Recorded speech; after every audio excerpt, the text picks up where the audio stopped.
Good evening, Grace Harbor. It's Dan. How was your day? Did any of you end up taking a bubble bath tonight? Or doing something else today to celebrate simple pleasures?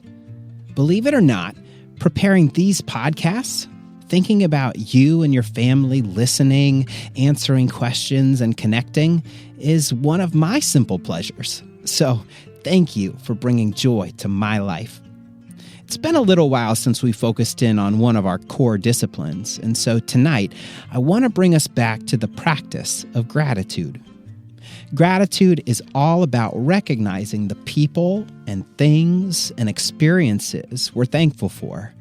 We said way back during the first week of the podcast that gratitude is a really good morning discipline.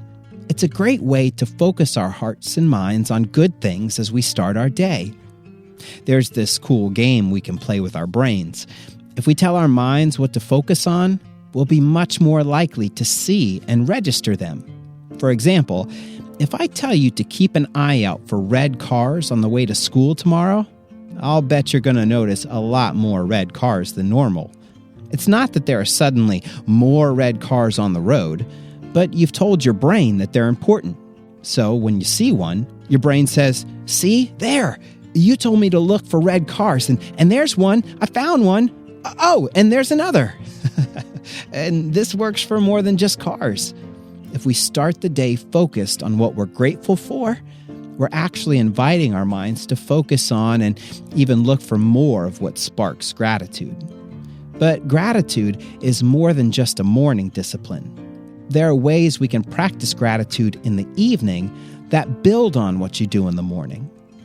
First, you can revisit the things you gave thanks for in the morning. Remember what you named, or if your family is keeping a gratitude list by writing those things down, you can read back over the list. Then in the evening, ask yourself, did I think about them throughout the day, or did I forget about them as soon as I walked out the door? Did I encounter or experience any of them throughout the day? And if so, how did they make me feel?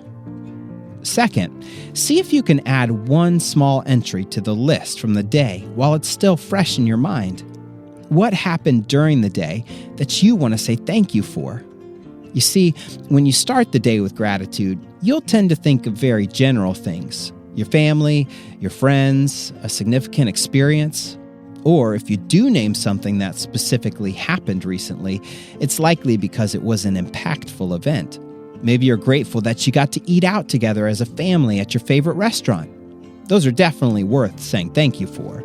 But at the same time, there are lots of little things throughout the day that are worthy of gratitude. And yet, because they're small, they're easy to forget after a good night's sleep. To connect to our conversation this morning, maybe you experienced one of your simple pleasures. For example, tonight, I want to thank God for how cool it looks when you can see your breath on a cold day like today.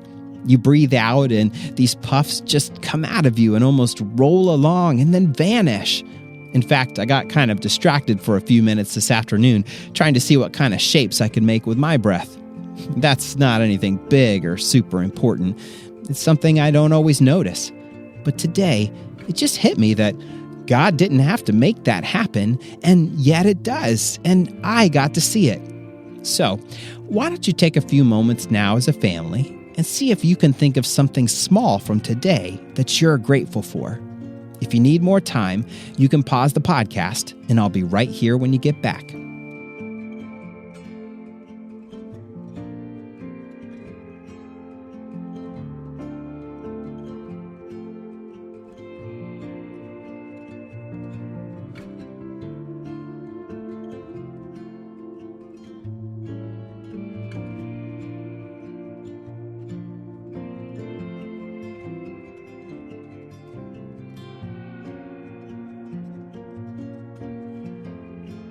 I'll bet there were lots of really cool small things that just got named that we don't normally focus on.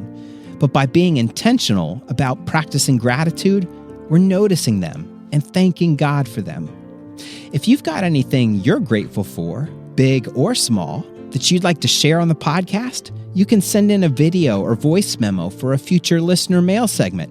Have your adult check the show notes for details. Okay, let's close our time together tonight with a prayer. If you want to, you can close your eyes and fold your hands. Dear God, we are surrounded by amazing and beautiful things. Some are big and easy to see. Others are small and might take a little extra effort or intention to notice. May we become people who have our eyes open to see your blessings all around us, and may it inspire within us gratitude. Thank you. Thank you. Thank you. Amen. All right, Grace Harbor, get some rest, and tomorrow we'll close out the week together.